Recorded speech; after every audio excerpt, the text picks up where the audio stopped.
Welcome to Real Chat with Kat, the podcast that's all about real conversations for real transformation. I'm your host, Kat Polsinelli, professional speaker, MC, and best-selling international author.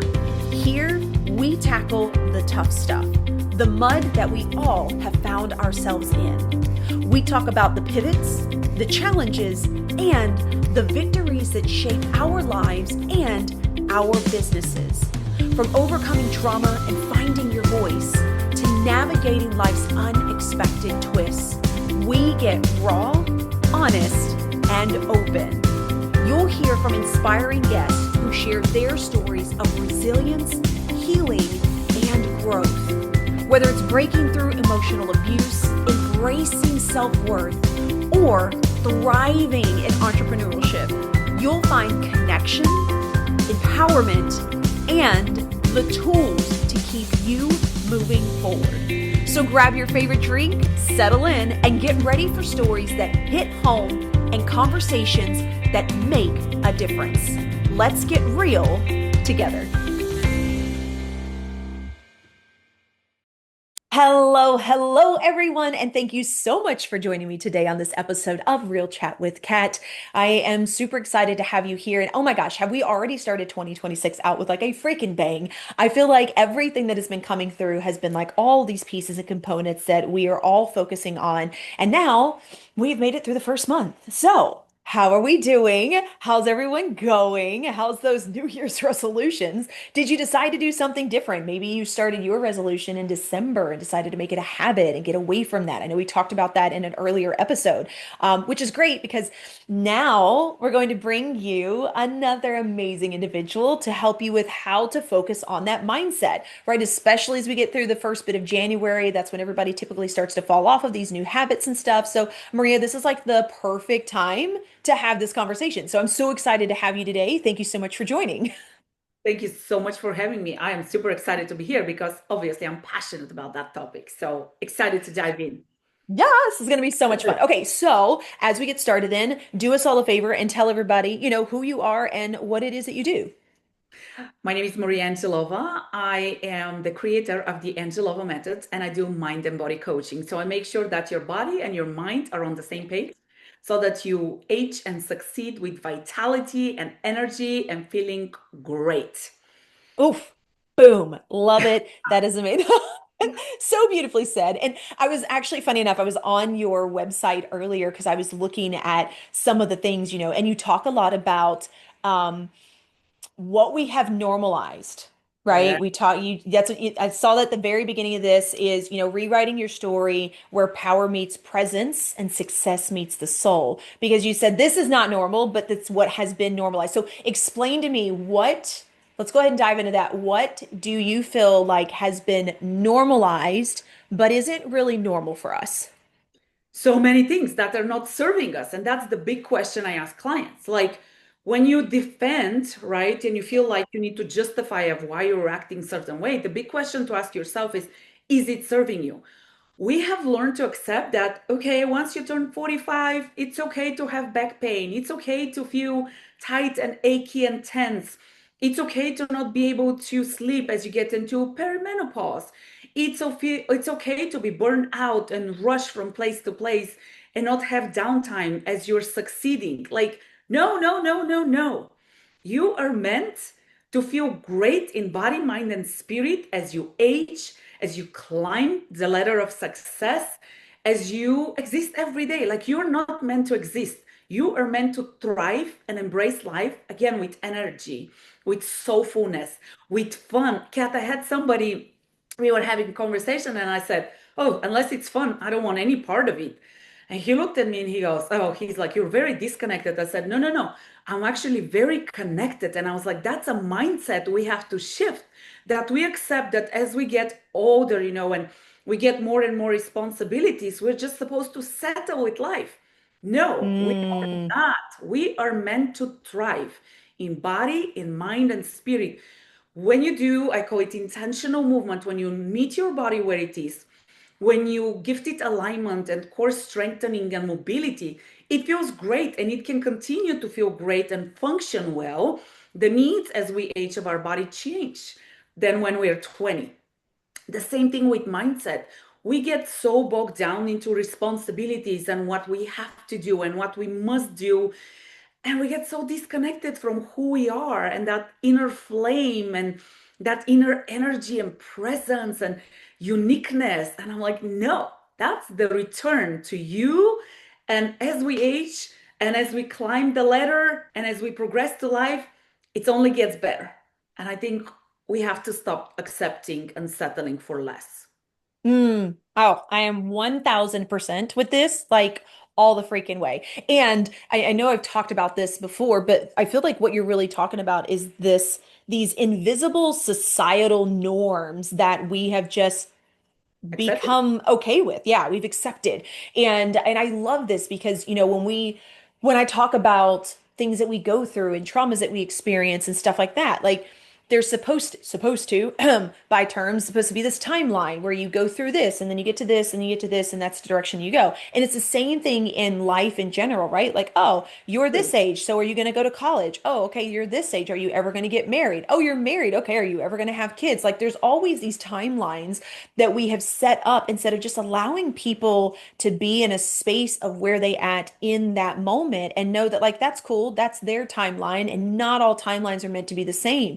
But for some odd reason, I would love to know where this came from. We've like created this space where it's like, oh, well, if you're not here, then you're not succeeding. Well, if you're here, then you're kind of dying, right? Or if you're here, you should be ready for retirement. Like, why? Why do we have these? It's so frustrating. But I mean, I used to be a part of that as well, right? I used to hold Not be dying. myself. Yes. Yep. Those Yep. individual standards, oh, I'm not here. Oh, I'm a single mom with two kids. I still haven't married. What is this? I haven't figured out my career, like all of those things. And I do feel like sometimes a lot of that's out there because it's meant to keep us playing small, you know? There's easier control in that. Yes, that's exactly right. So that, and I think you kind of touched on that, Kat. I think a lot of it is, yes, we're conditioned by society, but then the one who actually drives it is no longer society. It's us, right? Mm, It's not necessarily, I mean, yes, sometimes it's, people ask you the same questions. Are you going to get married? Are you going to have kids? La, la, la, la, la, right? The same questions depending on your age bracket. And I think it's we that are like, oh, look at that. My friend just got a promotion and I haven't gotten the promotion yet. Oh, my friend just got married and I haven't gotten married yet, right? So some of it is self-imposed, but yes, the conditioning starts early on. And then we mm. get boxed into these things. And yes, when our individuality is suppressed, you're absolutely right. It is easier for the world around us to control us, the external environment, instead of us living from a place of alignment and presence and who we are. Absolutely. And what's really interesting is we really do internalize so many outside pieces and components, right? We take everybody's opinion as the truth for us. We take things that we grew up with as truth when, if you really pay attention, you're like, wait a minute, that doesn't make sense. Well, like there's certain generational sayings Yeah. that have become ingrained in us and we have taken it for belief because of oh well, it was my parents should know better, or oh well, this was an older adult, so they should know better. Let me just tell you guys real quick. I don't care what age you are, you probably don't have it figured out, and neither do the people above you. Okay, we just all struggling in the struggle pile together, just on different timelines. So like I just want everyone to understand that, because I mean, when I grew up, that's what it was. It was respect your elders, your older individuals are wise. And boy, let me tell you, I have met some people that are older that I'm like, ooh, I'm pretty sure I've got things a lot more together than you do. But it's something like you said, we're conditioned for it, but then we just internalize it, and it really does become hard to break away from it, which I feel like does lead into how we are connected to the body and not. So, how do we get back to a space of neutral,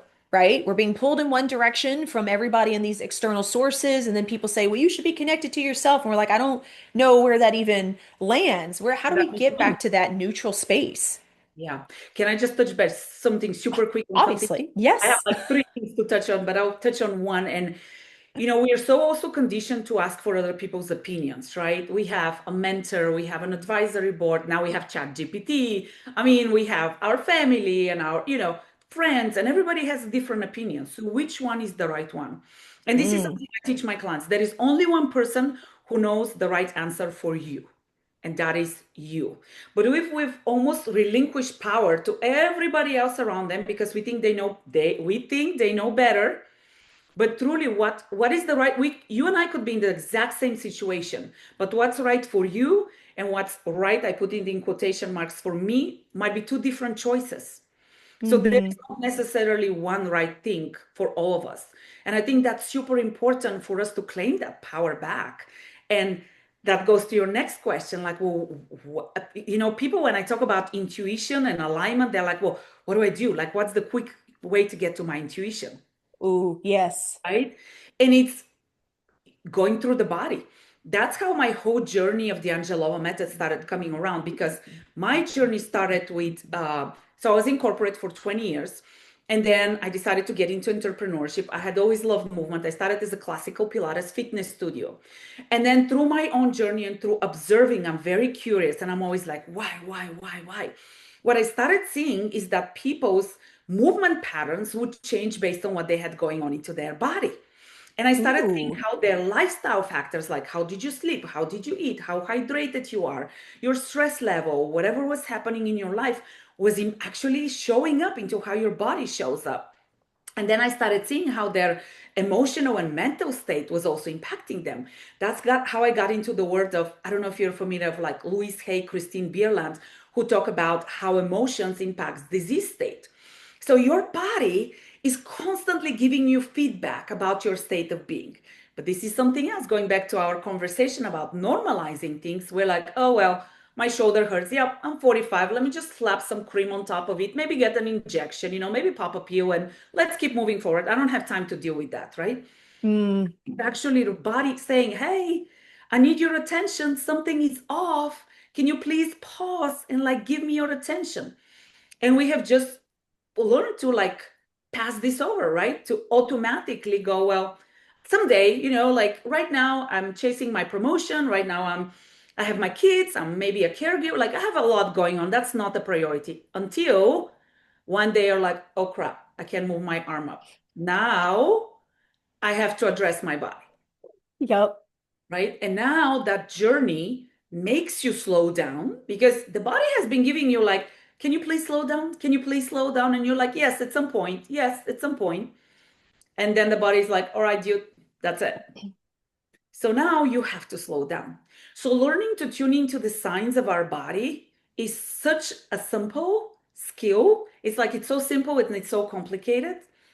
And I'll tell you, Kat, like when I start working with people, I don't do the traditional 3 sets of 8 fitness. It's more, it starts with alignment. It starts with mind body connections. It starts with you knowing where you are in space.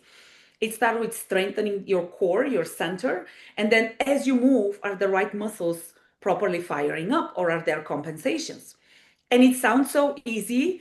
And like if you look at somebody doing the work, you'll be like, that can't be that hard.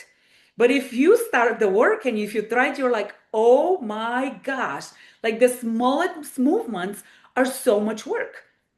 The other Hmm. thing that's fascinating is the way a body moves tells you so much about the way the mind works. So Ooh. if somebody is really tense and like grabbing into their body, chances are that is how they show up in life. So your body, how much tension you carry, the stiffness, your mobility is likely how you show up in life. Your body is a mirror of what's going on in here. And when you tap into that, whoo, it's like power. And the other thing is when you create that mind body connection and you slow down, that's another thing that we have learned to override. We think we have to do more, we have to rush more, we have to perform better. It's actually the opposite. It's slowing down, tuning in, taking those breaths. That's what allows you to tune into intuition and to who you are. And in a world that tells you how you should behave and how you should think, it requires courage to stand in your truth and be like, this is the guidance I'm getting, and this is what I am. Absolutely. Okay, so many beautiful things right there. And I'm 100% on board because I used to be one of those people as well. Like I was a high achiever, a high performer, and I was raised that like you should always be doing something. And if you are not, then you are lazy. And I actually had a coach one time that we were talking about this because she was asking me to schedule lunches on my day to day because I was like, oh yeah, I eat when I get a chance. And she's like, no, no, no, I want you to schedule a lunch and I want you to sit down and I want you to enjoy the lunch. And when we got to talking about it, she was like, what is the holdup? Like I can see the tense. I love this. You can see it in your body. And I was like, I don't know, I just don't want to seem lazy. And she was like, okay, have you ever been lazy? And I was like, well, absolutely not. She was like, okay, so what makes you think that you're going to be a lazy person because you're taking a few moments? And I was like, oh. But it's so interesting how we like immediately label ourselves, especially in a society where everything has a freaking label to it. And then it's like we get stuck in that label, right? And not to anybody that, has a condition like depression or anxiety and stuff like that. But what I want you all to think about is we have gotten to a point to where every single thing that happens to us has a label to it but not a root cause attached to it. So Yes. we take the label, we slap it on like it's a name on our chest, Badge of and honor. then we're like, okay, and on to the next thing. Oh yeah, well, I can't do this because I've got depression, so this is what's going on. Oh, I can't do this because I have anxiety. Absolutely not. You are, again, like you were talking about earlier, you're really handing your power away because you're allowing that label to like define your entire being. Yes, you can have things like that. And yes, you're going to have down moments. You're going to have days that you need rest or you don't feel like being around people. That's normal. But when you start using it almost as an excuse, you have now let that label or that thing that was supposed to give you more of an idea of how you operate, and you've chosen to let it live your life for you. Do you agree? Yeah. And I think what you're talking about, Kat, is you've really allowed that to become your identity. And once you start 100. identifying with the label and that becomes your identity, now you start operating as that identity is expected to operate. And I say that with all due respect to people who are dealing with depression and anxiety. I used to deal with anxiety. But when you allow that to take over and to just be like, well, I'm anxious, and then what do? You start doing things that are reinforcing that anxiousness. So, what it requires for us to do is to break away from that identity and step into a new identity in order for us to change our behavior. That's like how our subconscious mind works. And you started talking about New Year's resolutions and motivation. And that doesn't work. We know that doesn't work. Like, New Year's Yeah, resolutions last for about 2 weeks and then you're back to what you know. Motivation is temporary, discipline is temporary. Because if you operate as the same person, well, I never work out. Well, if that's what you expect of yourself, guess what? After the 2 weeks are gone, you will go back to the person who never works out. hmm. But if you want to step into that new identity of, you know what? I am that person who shows up for myself. I am that person who owns it and takes personal responsibility for her life. And I choose to live differently and not be a victim of my circumstances. Guess how you're going to show up? Very differently. But the underlying belief system and motivation is very different energetically. So Hmm. that is such a big piece. And I do think, that's my problem. Now I'll just say, it's like the elephant in the room is of our healthcare system. It does not address the root cause. Like people who have Absolutely. arthritis in their back. Okay, well, we're gonna put you on medicine for arthritis. The best thing for arthritis is movement, and you have to get into the space that has the arthritis and safely mobilize it.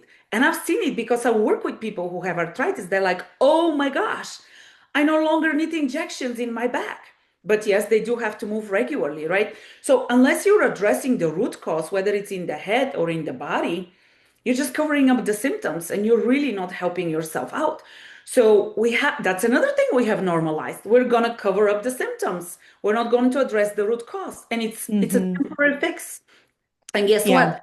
You can take a medicine for so long, you can take shots for so long. Over time, that's not gonna work anymore because you're not addressing the root cause. Absolutely. And I used to see this when I was in the medical field all the time, where people would come in and they would talk about how they used to get injections and steroids and things like that. And they're like, yeah, but I keep having to up the dosage. And I'm like, well, then that to me says that there's something else going on, you know? And like you said, we are not taught in our society to understand that if something is going on, there is a very, very good probability that there's something underlying that is causing it, right? We're just like, oh, I sneezed wrong, or I'm pretty sure like I stepped on something and then it started like the next day. So it must be from that. And while don't get me wrong, like you can pick something up very heavy and tweak your back. I've done Yeah, that before. totally. And and there's other things that are more persistent, right? Like for me, I used to have a hip issue. And I knew that I was doing the things that I was supposed to be doing and things like that, but there was a different cause that was connected to that issue. And I think that that comes into, you know, what you were talking about a minute ago of, you know, owning that and not letting the brain define it. Because again, what we're not taught is the brain does not like to be wrong. So it is always constantly looking for things in your environment to prove that it is right. So again, like you said, it's reinforcing whatever it is that we are telling it. I'm not saying that you can be like, I'm a mountain climber and you're going to go climb a mountain and your brain's going to agree with it. Like it's the same thing as when you build habits over time that aren't really conducive to you. You can build the same habits and change the way that you want to be to get you there. But that also means that you have to start with a level of reality and clarity and truth to yourself, which I think is probably the hardest thing. And I'd love to get your take on the people that you're working with. Like, how hard do you feel like it is in being very honest with yourself? Because that is part of going through that healing process to be able to find the root cause to then move forward. So, do you find that a lot in people that you work with? 100%. And I'll tell you the one thing, even before I getting starting to work with a client, I am very clear. I can teach you everything that I know. If you don't show up for yourself and do the work, I can sit there and teach you all day long. Nothing is going to change, right? I can do the exercises for you. I can do the mental exercises for you. I can do the meditation or journaling or whatever it is that they're going to do to move through this journey. You have to do it. And I tell Mm-hmm. them, and it's going to be uncomfortable because the journey requires that you take the mirror and you face the mirror. And Yep. sometimes what we find, and I've been there, right? So I speak from experience. What you see in the mirror might not be what you're expecting to see. And you Mm-hmm. realize how our choices are producing the results that we desire or don't into our life. And really, the whole transformation and liberation doesn't start with the environment around us. It starts with us, and we have to be open to it. We have to be open to say, yep, I did that. And it's okay. We're not going to stay stuck in the past, right? We're not going to stay stuck with that old identity. Where do you want to move forward? Let's go after that identity and let's start stepping into that power from that point of view. So, curiosity, open mindedness, being willing to be Mm-hmm. vulnerable, these are not things that you can get away as you go through this journey.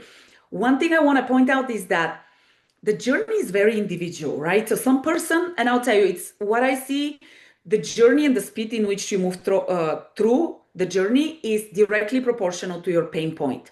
So the bigger your pain point is, the more you're willing to step into because you're like, I mean, I have people who are like, I just need a way out. Like, tell me, teach me. I'm willing to do anything. Just like I feel trapped. Like, what's next? So those are people, who they're encouraged by their pain point. And then there's some people who are like, I'm good. Like, I want to feel better. And then even if you can speed that up, like some people pick on things very fast. Others, it takes them time to process. That's me. I'm like more the slower one because I'm very analytical. Mm-hmm. I have a tendency to overthink. I like to understand, and there is no right and wrong. So, like, if you and I, let's say, take the same mindset course, and I'm like, oh my gosh, Kat is picking all of this up. Why am I behind? That is not a fair comparison. We all, carry different bags behind us that we're chugging along. We all have different things that we may have to relearn, and that does not mean you're worse, you're not worth it. It's, the journey doesn't matter. No, no, no. It's just your own personal journey. And yes, being open-minded is a huge part of the journey. There is no way you can move through that journey without being open-minded and curious and ready to do the work. Yeah, absolutely. And I love that you're bringing up about the openness and acceptance of where you were at because your perception is always going to be slightly different than someone else's, even if you have very similar thought patterns and beliefs and hobbies and things like that.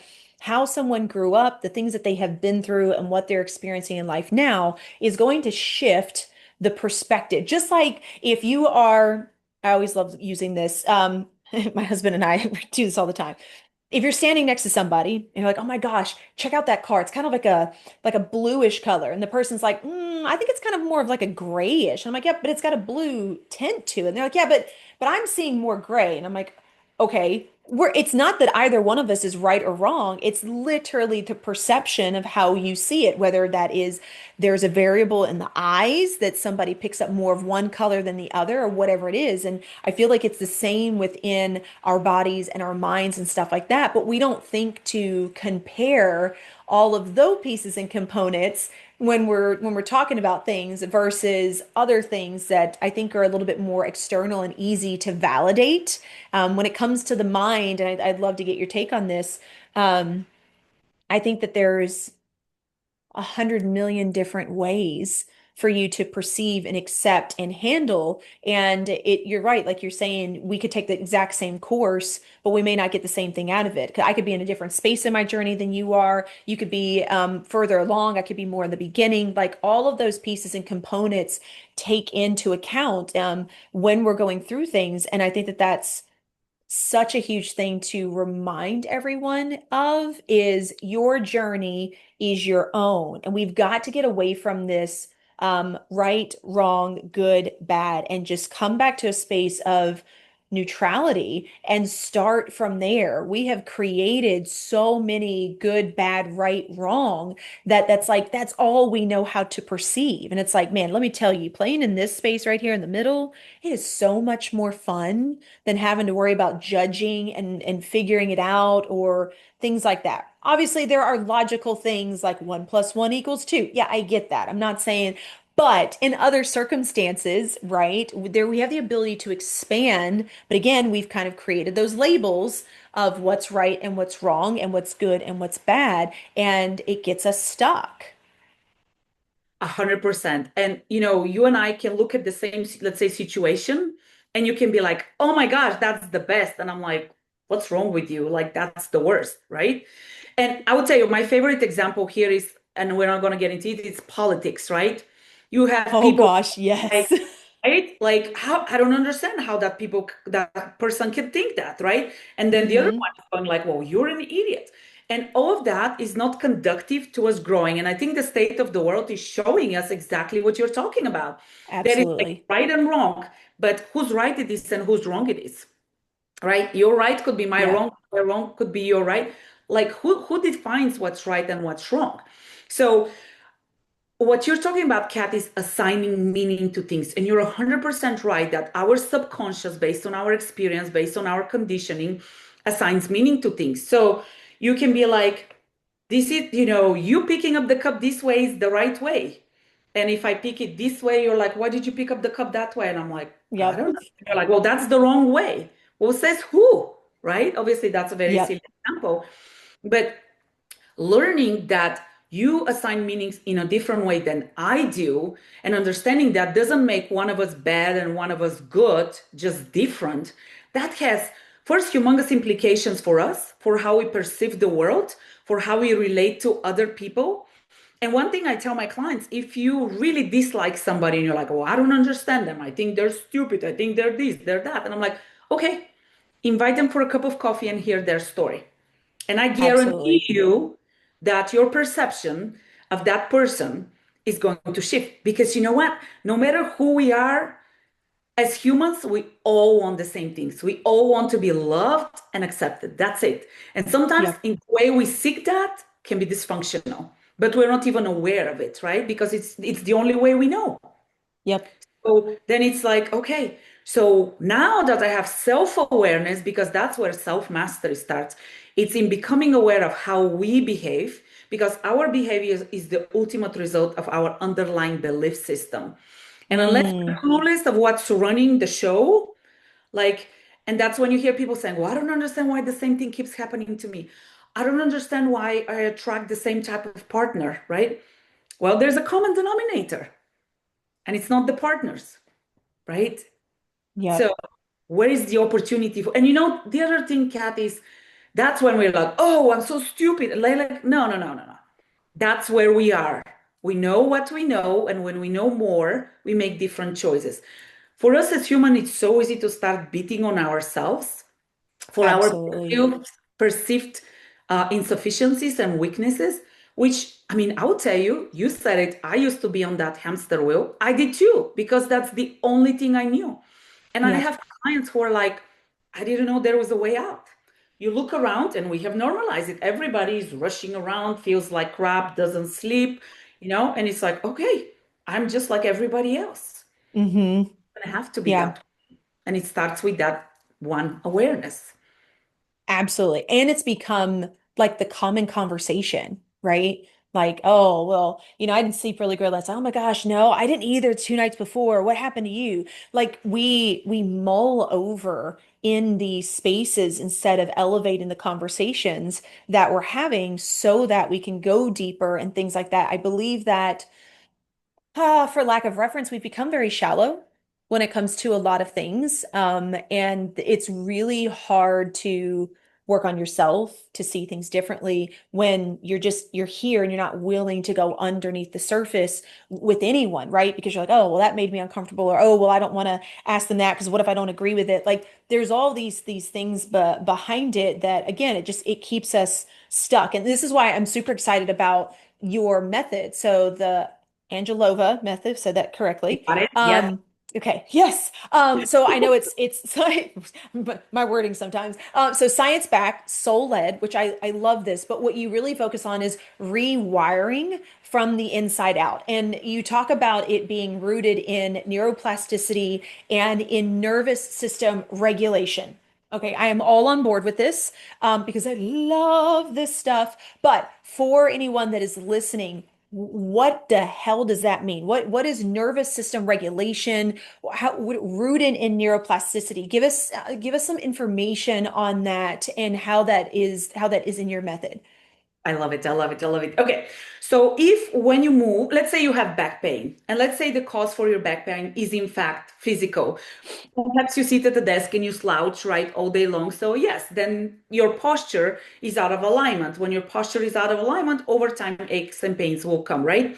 So I will give you an example because visually that's an easy example for those who are listening to audio. If you have, let's say, scoliosis, which is, let's say, you're tilted sideways. So for a person with scoliosis, and I'm going to like extreme scoliosis for visual purposes, to their nervous system and to their brain, this is straight. Well, you can look at me and you will see that this is not straight, right? So Hmm. if I were standing and if I put somebody who is usually here, they actually become very imbalanced. They feel like they need to hold on to something because their brain is going, you will fall. Why? Because their brain knows this is straight. Mm. We have to repeat this pattern over and over and over and over, and we have to strengthen certain muscles which have become weak. We have to rebalance the body. We have to retrain the brain to think this is no longer straight. This is straight. When I move, I don't move like this. I move like this, which in the beginning takes a lot of work.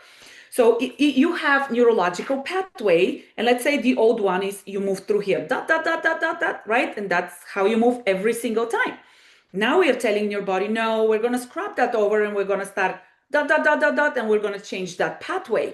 Well, that requires repetition so that that new pathway becomes fully ingrained into the brain, which is the neuroplasticity of how you move. It's the exact same thing of how you think. If you think of how we behave, we have very automatic behaviors that we never pause and question, why am I behaving like that? Like if I keep getting the same results, why do I keep acting the same way? Well, first we have to be aware that we have an option to make a different conscious choice. And it's the same thing. If I always dot, dot, dot, dot, dot, that's how I act. Now we're retraining the brain and giving it an option that it's like, wait, you have the choice to actually go dot, dot, dot, dot, dot. and create that new pathway. So that's the oversimplified way of describing neuroplasticity. Neuroplasticity is basically your brain adapting and how it moves, how it thinks, which then affects your behavior, affects your energy, right? For example, slouchy posture is not only an appearance issue, it has physiological implications for, suppressing our breath, our digestive system, our heart, and so forth. So that's the neuroplasticity piece. Going to nervous system. So if we talk about the fight or flight, which is the sympathetic nervous system, that's the system that, like, if a lion is chasing you, your body goes, I gotta save myself from the lion, right? So you forgot about everything else that's going. Your only focus right now is escaping the lion. And our nervous system adapts so that we can survive. And having some stress into our life helps us grow. But what is not normal is when the lion is chasing us 24/7 and we're constantly into that state of survival. That's what starts causing systematic inflammation. That's what starts causing tension. That's what starts causing stiffness. That starts causing compensations. And, it just becomes a vicious cycle. Let's take movement. If I'm here because I just had a really stressful day and I tell you, lift your arm up, my arm up, that doesn't even look comfortable, right? Hmm. So if I take some breaths, if I regulate the nervous system, if I allow space into my body, if I allow the tension to let go of my body, now when I move, my movement looks totally different because I'm regulated. But if the lion comes, I'm going to go, ah. The same thing happens in how we show up in life. If we're constantly in a state of survival, which is the sympathetic nervous system, we become very reactive to life, right? Because it's like react, react, react. There is constantly tension of where is the danger. If we're in the parasympathetic nervous system, which is our rest and digest, guess what? We start having peripheral vision. We can see the world differently than I have one focus, escaping the lion. Right here, when our sympathetic system is fired up, our only focus is survival. There is no innovation. There is no creativity. There is no enjoying life. There is no openness. There is no joy. It's survival. So when we talk about nervous system regulation, if you find yourself to be snappy, irritable, edgy, those are all signs, tense, right? Like, so I work with a lot of successful people who deal with high levels of stress, Kat. And I'll tell them, and they'll tell me, Maria, I'm okay on stress. I know how to live with stress. I'm like, you do? Okay. Take a deep breath and you see something like, right? It's a shallow breath that creates so much tension. That's the Yeah. body saying, I'm under so much stress and it's not serving me. So the first thing that we have to do with these people is allow them to relax and self-regulate. And that's a big part of what I teach. I teach you to, one, be aware because your body is constantly giving you signs. And two, what are the tools that can, so to say, take you off the ledge so you shift your state from fight and flight to rest and digest. And again, we leverage the body as feedback, and then we create conscious awareness of how we can behave differently and reinforce these new habits of how we are behaving and how we show up in the world. Does that make sense? Oh, I love this. Yes. And I love the visual of the neuroplasticity. That is probably going to be one of my favorites that I'm going to like use all the time now. So just know that, Maria, I'm like totally stealing that from you. Because so when I got out of an abusive relationship, it wasn't until a few years later that I recognized that like the same patterns and a lot of the things that I was doing in that relationship was still there, even though I'd gotten away from that. I said I would never do that, right? But it was all these underlying habits and things that I was around on a regular basis that I wasn't even aware of. And neuroplasticity was something that I think I picked up by accident. I was listening to a podcast and I was like, what the hell does this mean? And I remember looking into it. And to me, that was like the door opener of we actually have more choice and control than what we realize, right? If you're thinking about this, you can put your two fingers together and they're connected, right? And that's one habit, but you have the ability, if you stop doing that habit, to break that connection. And then that neuron can actually attach to something else. And we're like, oh my gosh, that sounds like a lot. I don't see that happen. But you do it on a regular basis, right? If you went to a new job that you had never done anything before, you had to learn new habits and you had to learn how to do certain things within that order, right? If you went back to school, you learned and trained in different things, which is something you didn't know before. So you were creating neural pathways the entire time. If you don't know how to ride a bike and you learn how to ride a bike, guess what? You created neural pathways for that. So we literally are doing this on a regular basis all the time. But when we think about these lifelong habits that we've had, like being in survival mode or being in stressful situations, we're like, no, I can't control that. It's outside of my control. It is 100% within your control. You just have to learn how to deal with that. Does that mean you need to separate yourself from individuals because every time you're around them, you get more stress? Does it mean that you need a different job because every time you're at that job, you come home stressed and snappy and you can't spend time with your kids or your family? You have to be aware of the internal, like Maria is saying, and then also be aware of the external, which might be part of the cause or is keeping you in the loop, right? I hear a lot of people talk about this with family members, which I hate because I grew up feeling or knowing my belief was that family was everything, right? Family's who you went to, family always had their best outlook for you. Like family is family is family.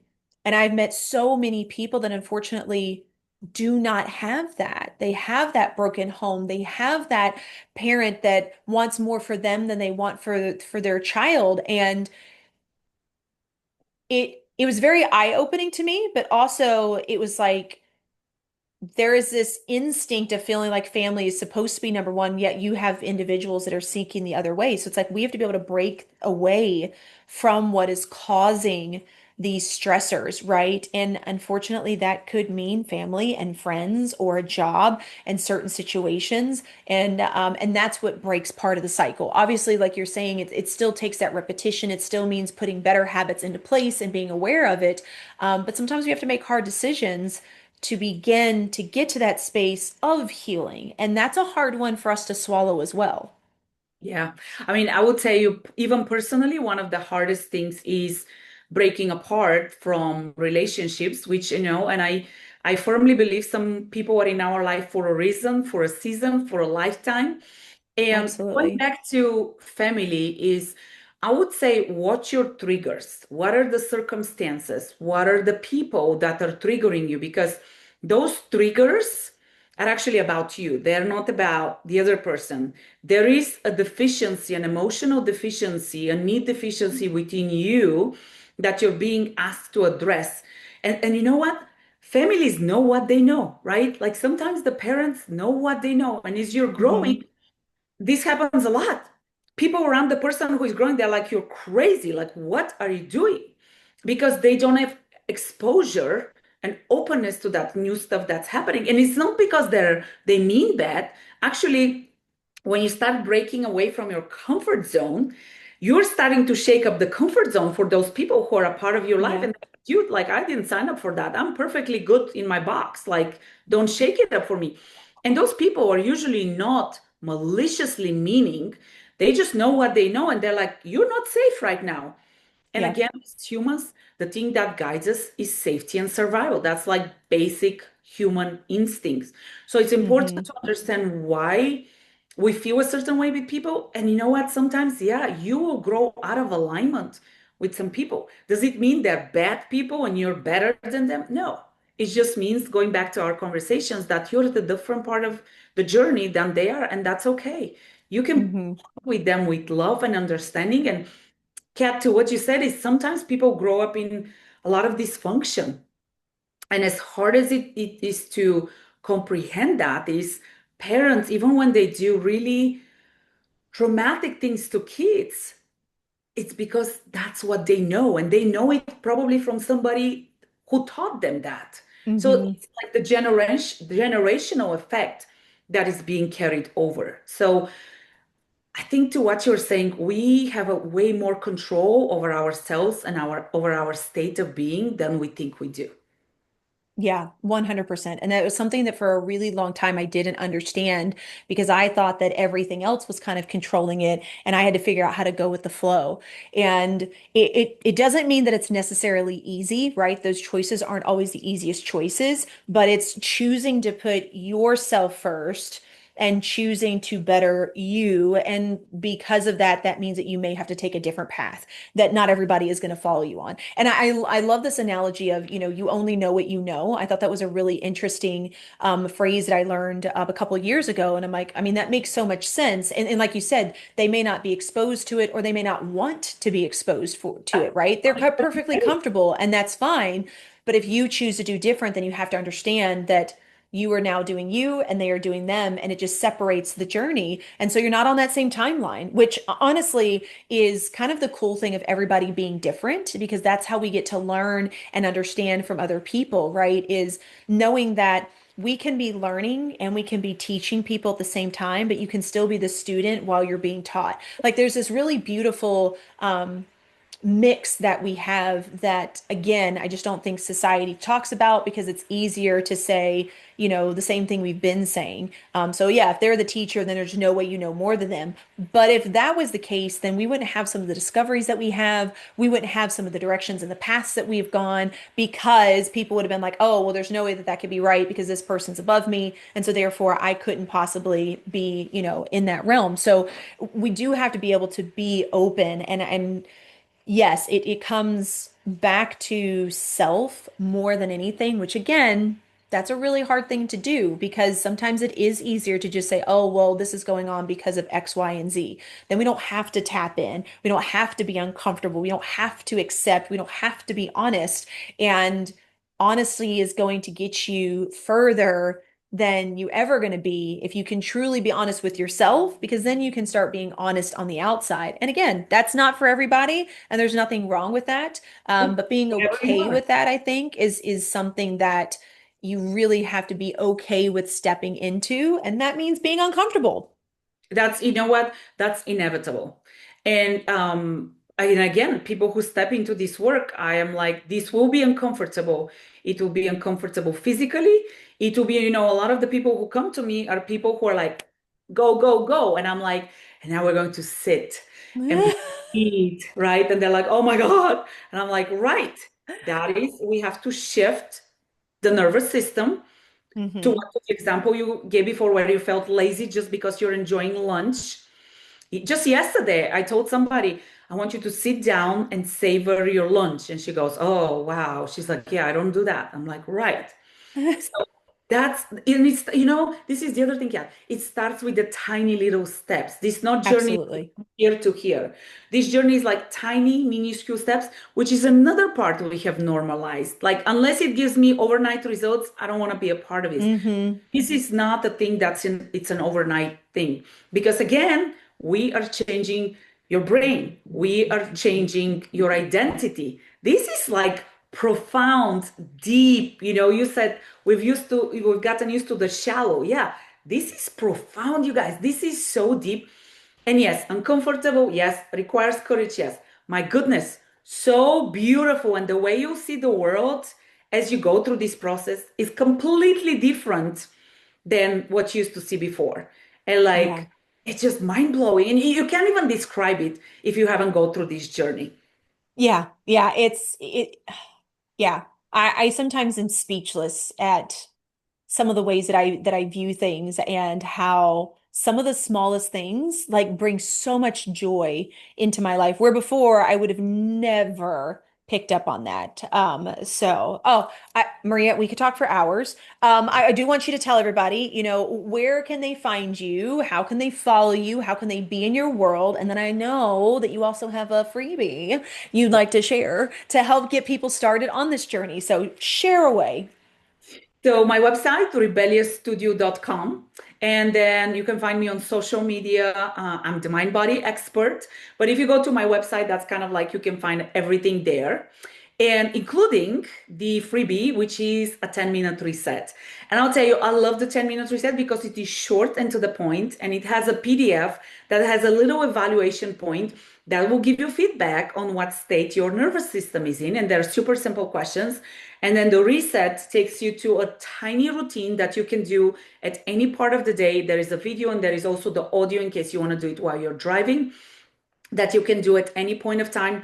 I will say if that's the first time you're doing it, you might be like, are you kidding me? This is going to help me change my life. Yes, it starts that simple with you being willing to slow down for, it's 10 minutes, but probably 2 of them I talk. So it's like 8 minutes. It is profound work, and repetition and consistency is the key to starting to see change. So yes, Absolutely. and if you go onto the website, you can find the link to the 5-minute reset and just get it. I mean, the 10 I'm minutes. so excited about this. I'm going to go check it out because I love learning new things. So I'm going to check this out. I'm going to download the PDF.